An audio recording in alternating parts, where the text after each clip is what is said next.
Okay, so let's open the floor for questions and comments at the same time, or your contributions. Yes, David.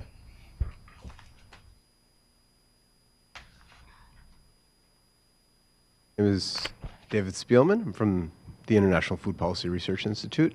I have a particular question about the South African case study. You talked about this new act or law, it was very long, right? The intellectual property rights and something public research. And then the other one, the Technology Innovation Agency or something like that. So are there any arrangements in those provisions for royalty sharing back to both scientists and their respective institutes along, say, lines that we have in the United States under the Bayh-Dole Act, which is a huge source of revenue generation for universities? Thank you. You want me to answer that now? Yes, please. Yes, absolutely. So the Intellectual Property Rights for Publicly Funded Research Act recognizes that the development has been done in public institutions by people, by scientists. And so that intellectual property rights resides with the original founder. And the Technology Innovation Institute, their job now is to find these products that are lurking on shelves, and there are lots of them, really good things that public agriculture has developed over the last 20 years. Make sure that the intellectual property is there and up to scratch, and then to find partners in industry, or in some cases they're actually publicly funded deployment because they are for the public good in issues such as food security or income generation in rural areas. But yes, it's all designed to make sure that the IPR is used with international standards and recognition.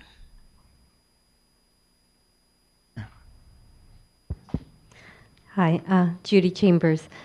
Well, while there may be gender imbalance in R&D on the ground in Africa, it's nice to see that there isn't on our panel. No apologies to our one male colleague there. I have a question regarding, and perhaps maybe Muffy, it would be instructive for you to comment as well, but certainly for the other three countries. Clearly, the need for resources, human, infrastructure, institutional, et cetera, are a resounding theme of all of your countries, perhaps less so in South Africa. But it seems to me that despite all of the work that's going on under CAADP to get the percentage of agriculture research by African governments committed at, I think it's the 10% level, and then, of course, biotech is a subset of that, that the numbers still aren't matching the sort of rhetoric in terms of the political will and the political commitment.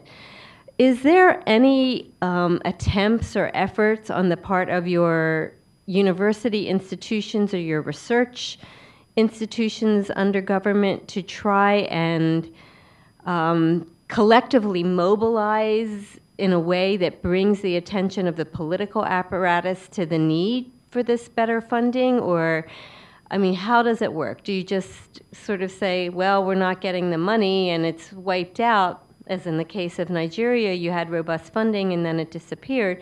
So what's the response collectively in an organized matter on the part of research organizations to really impress upon the political apparatus in a way that resonates with them what the issues are and the impacts are when this funding is not put in place for the future of the country? And I point to an example here in the US. We have the Association of Land-Grant Universities here, which are focused on agriculture research in particular. And I mean, they have a very, very active voice on Capitol Hill. If any of their projects get cut or their funding gets cut, they are collectively up there in one voice arguing on behalf of the whole university structure, you know, as a whole. So I'd be interested in understanding what the situation is if something like that is afoot in Africa. Would it work? Is it something that needs to happen? Yes, Virginia. I'm sure the others will add something that is probably country-specific. I think it's the statements you have made about, the need is very accurate.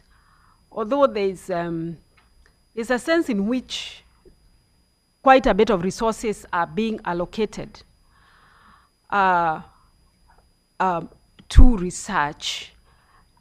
But I think that even if there is more resource allocation, but at the end of the day, those products cannot actually be translated, or they cannot be given to the farmers to actually begin now to grow them.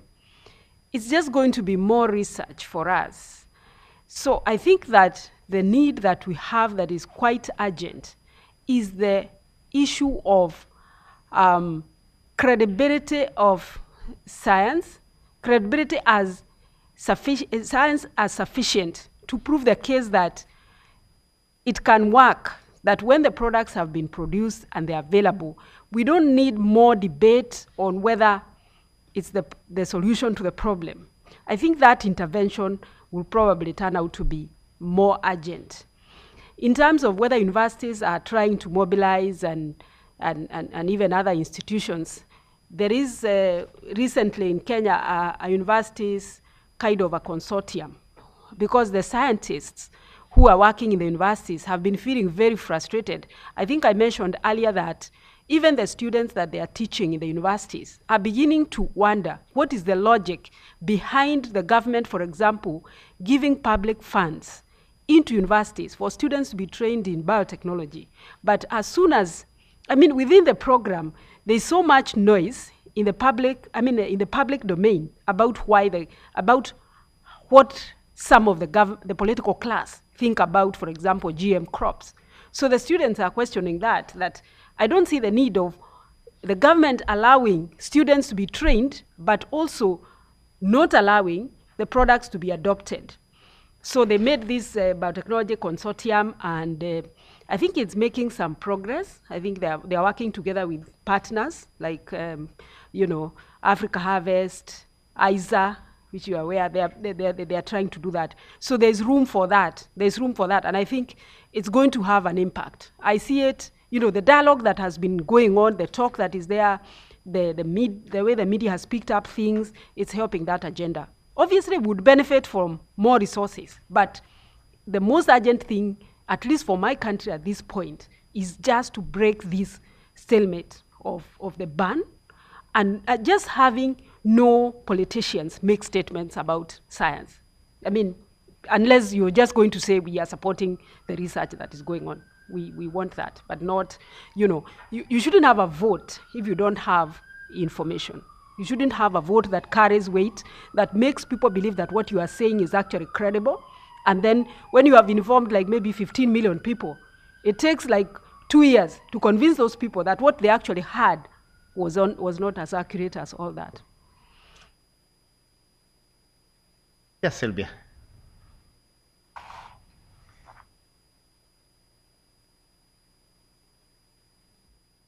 Actually, allocations to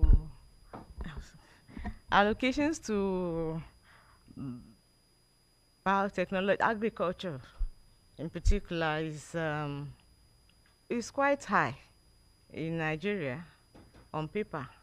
Very impressive, really. The only problem is that the money never really gets to the researchers. And about the project, for instance, the Agricultural Research Council started the competitive research grant scheme that was truncated. You will note that the first thing I said was that the first 6 months of this project, all the universities in the country were on strike. This was 2013. That thing happened in 2012. It's a natural reaction to this kind of frustration.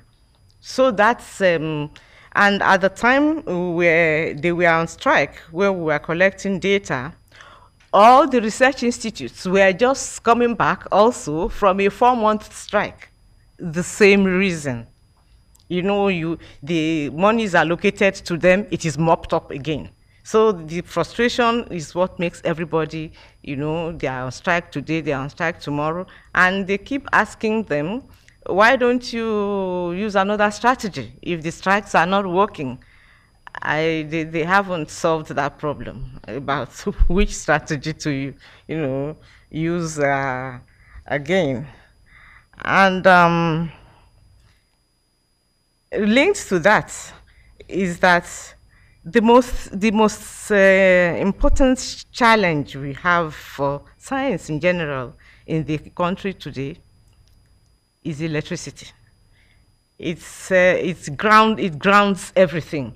So that if I even have a grant and I buy my equipment, the problem of procurement, that's the procurement rules that make corrupt procurement officers squander your research grant in buying refurbished equipment that don't work, you get around that by asking your donor to buy the equipment and send to you rather than giving you money. But when you've done all that and there's no electricity, where do you go from there? And the electricity, maybe you buy an electricity generator, you put your enzymes there, it freezes, thaws, there goes all your research grants.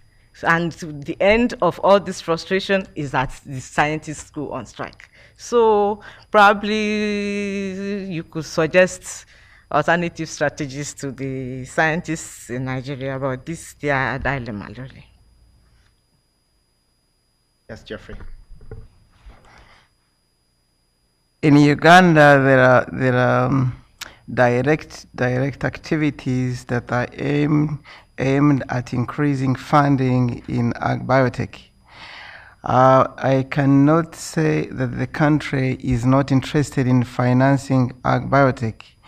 Recently, they increased financing agricultural research, but the framework under which ag biotech is done needs to be improved. We do not have, it does not have a vote. People who work with finances will understand that if there is no vote, they don't have direct financing for ag biotech activity. They look at it as breeding or agricultural research.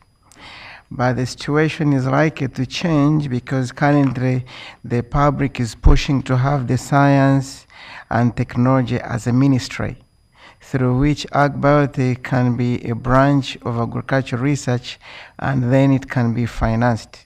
If even the resources are not enough, but at least they should get something. NARO, which is National Agricultural Research Organization, is a research arm of the Ministry of Agriculture. So it's responsible for doing agricultural biotechnology or conducting agricultural biotechnology, and much of the results that we reported are mainly within NARO institutions. NARO has directly created an office for partnership and innovation so that they can create a competitive research fund where scientists from ag biotech with more innovative proposals can access financing. I'm one of the scientists. I tried, and a few scientists get money. It's not a lot of money, but I think the highest is $200,000. You can't get an ag biotech product out, but you can do some research. The government also is responding to the public push to improve the working conditions of private sector. They created frameworks like Private Sector Foundation, Enterprise Uganda, to help guide the private sector on how to develop ag biotech products, mainly for all innovative products. But specifically, there are tissue culture laboratories that have been financed using this facility. It's not a lot of money, but that's the beginning.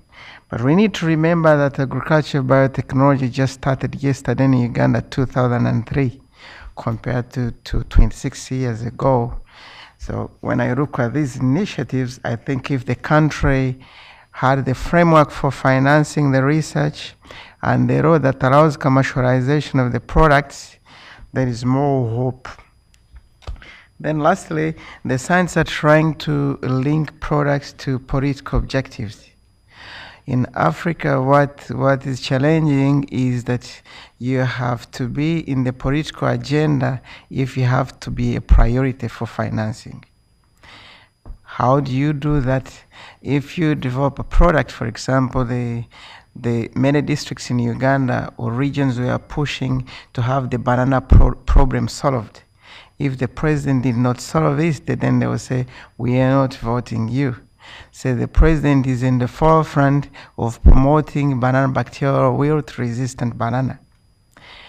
But the challenge is that he is not the one who develops the law. There are several people, the parliamentarians are split. We have people listening to anti-GMO campaigns because the anti-GMO campaigns are foreign, they are supported by foreigners. They have money from Europe, money from US, money from Canada.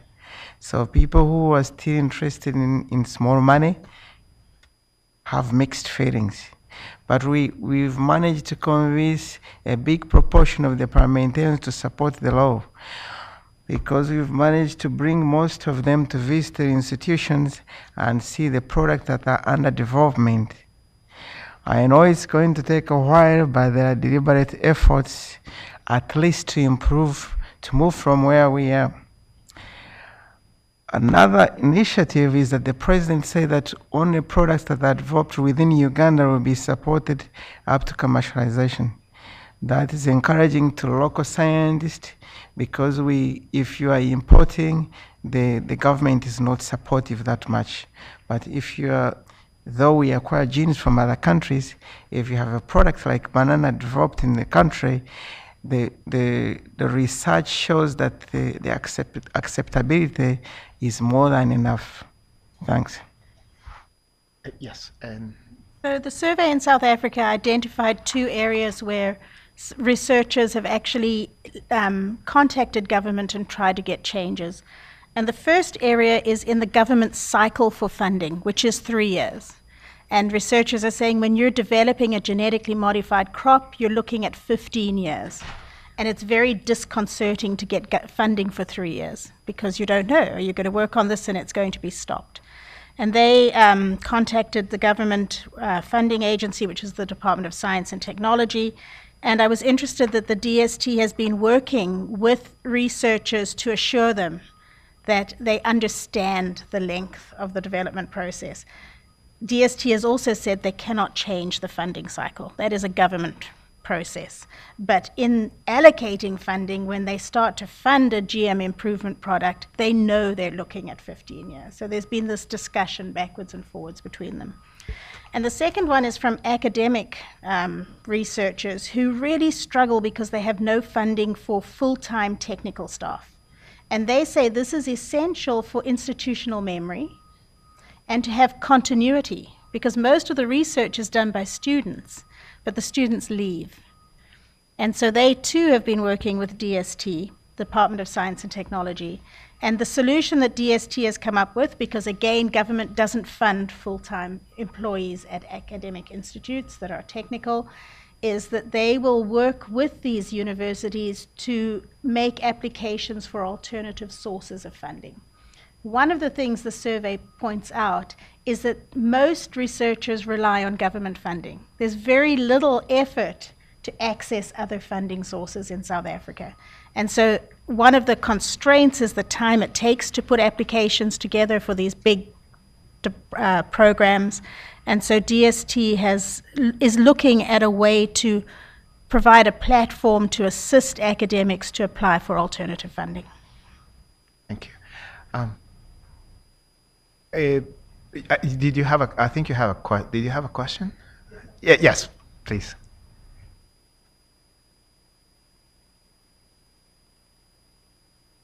Thank you very much. My name is Vangile Titim Sumza, and I'm from the Embassy of South Africa. Firstly, I would like to thank the presenters for what they have presented today, and I hope that the outcomes and the recommendations of what we have presented today will find their way to the policymakers in the various countries. The question I have is probably to South Africa and Kenya. in terms of to what extent is there collaboration between the two countries?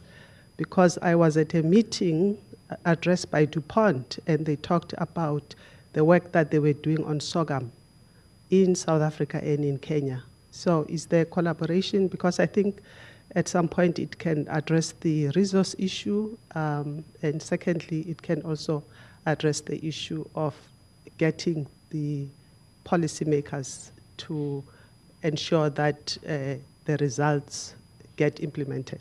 For example, the lifting of the ban in Kenya. Thank you.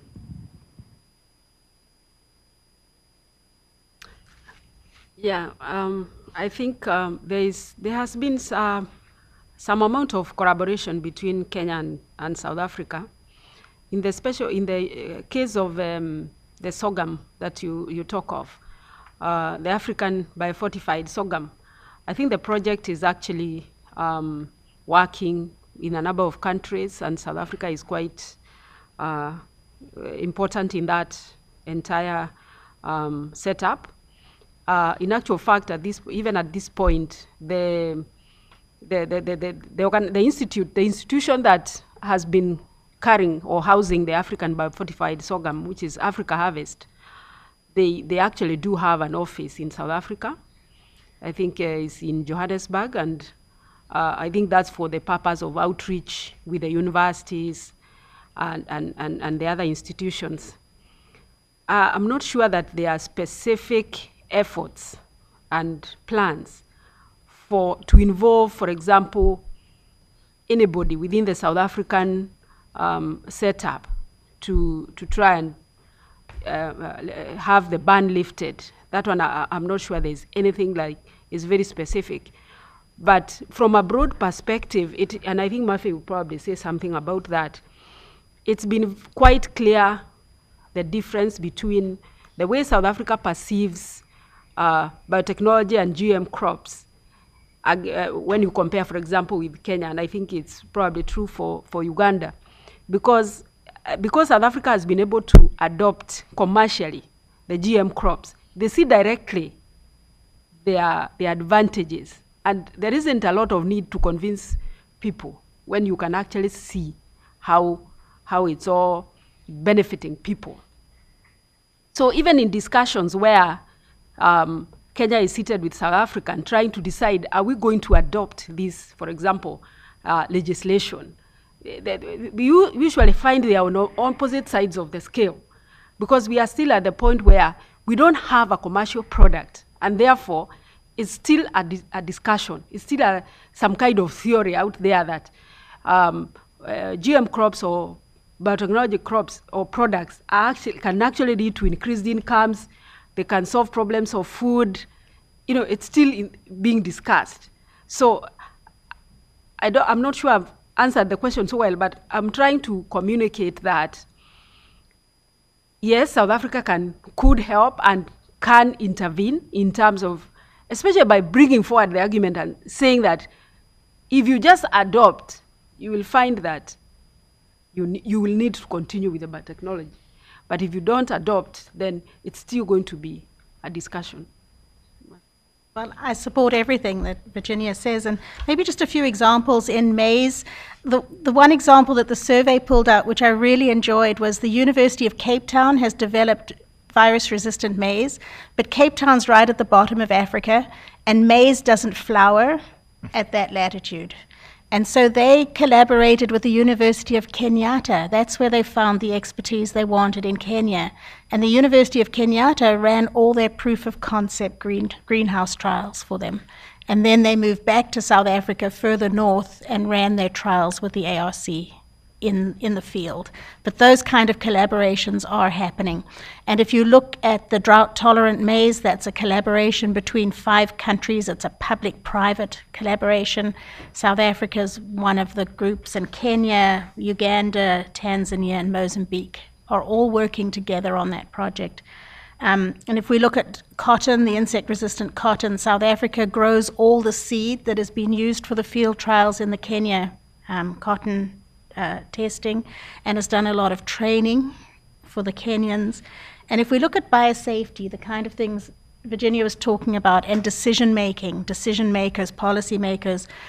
South Africa has hosted a lot of tours for decision makers to come and see what's happening in South Africa, that smallholder farmers are accessing technology, that it does have appropriate applications for African farming.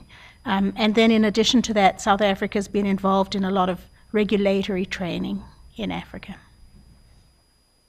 So I think there's lots of scope for South-South collaboration, public-private, public-public, private-private. So there are lots of interactions that we can actually start thinking of.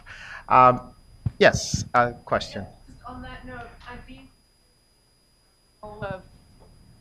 of your producer groups. I mean, Kenya in particular, with respect to advocacy and the connection between producer groups and research in terms of demand for traits, and I'd like to hear a little bit more about that.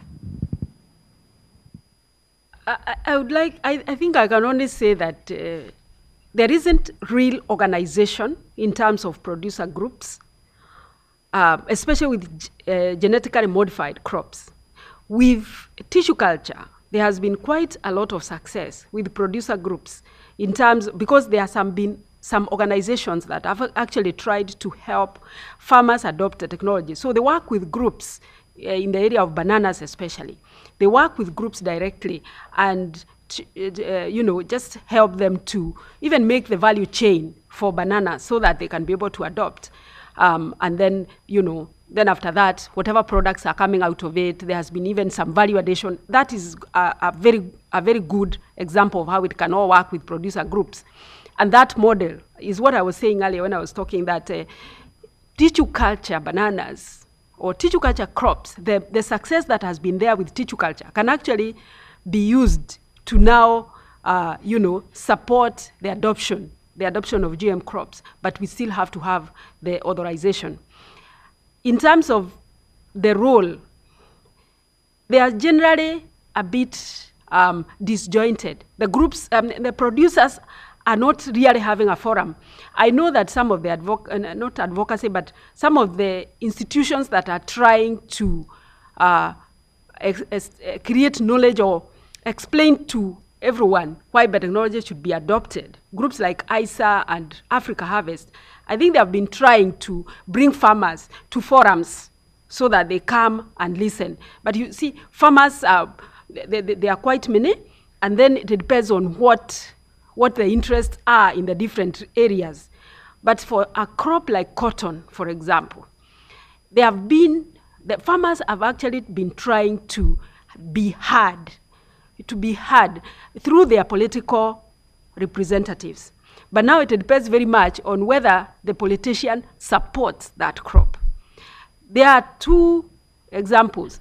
There's an area where the MP or the member of parliament supports GM crops. And she's very vocal and talking about it and saying my farmers must have this product come in so that they start growing it. But she still doesn't have the full authority to cause it to happen.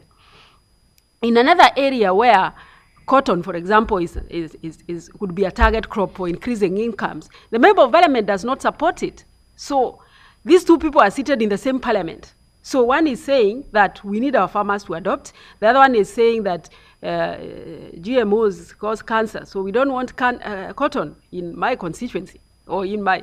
So this kind of conflicting voices are quite confusing for farmers. And it would be very good if farmers could be actually organized and they begin to talk about it themselves. Then I think the government would probably take them seriously. But as it is now, they mostly talk through their political leaders, which very much depends on whether they are convinced or not. Any other question? Okay, so let me just give just a very brief opportunity to each one of our speakers and to just give us a last pearl of wisdom. Very brief, if you can summarize in a couple of sentences, what is it that you want for, if you would have a member of parliament in front, what would you tell him or her, I guess? Please. Put you on the spot for a little while. One more time. So maybe we can start with Sylvia over here, or Virginia. I don't know if you want to start. Oh, honey. Yeah, lift the ban. Lift the ban. And if I had a member of parliament in front of me, I would say that agricultural biotechnology has the potential to raise the economic welfare of our country. And they really need to take this seriously and to support its deployment in the country. If I had the Ugandan president here, I would tell him we need the laws so that we can commercialize our products that we've developed over 7 years. Because if we had the law, it will open more opportunities for financing in private sector and even partnering with the researchers from the developing world. I would like to tell the powers that be in my country to pass the biosafety law, the bill. It had passed before and did not receive a presidential assent. It's going through a second missionary journey in the House right now, and we hope that we succeed and we will get a biosafety law, because our research has found that whether the law is passed or not, we have GMOs in our country. It's better to have it regulated than to have them smuggled into the country.